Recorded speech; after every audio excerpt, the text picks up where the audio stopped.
In this video, we will discuss the interaction between IFRS 15 and IAS 16, IAS 38, and IAS 40.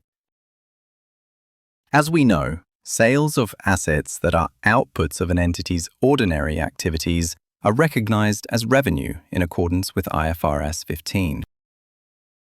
The question arises, how should sales of assets that are not outputs of an entity's ordinary activities be accounted for?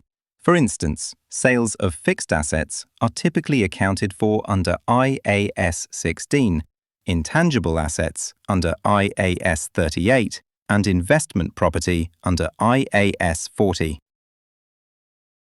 As per IFRS 15 paragraph BC 494, for the transfer of non-financial assets that are not an output of an entity's ordinary activities, the boards decided to amend their respective standards to require that an entity apply the requirements from IFRS 15 for the following topics. Control, to determine when to de-recognize the asset. Measurement, to determine the amount of the gain or loss to recognize when the asset is de-recognized, including any constraints on the transaction price because it is variable. The summary.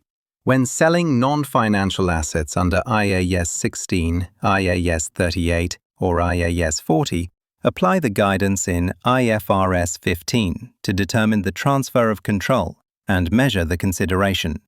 Use IFRS 15 guidance for assessing the transfer of the control.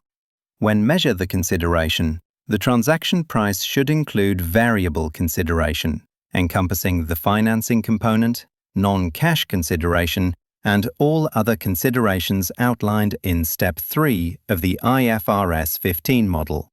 Any gain or loss arising from the transaction should not be presented as revenue. Thank you.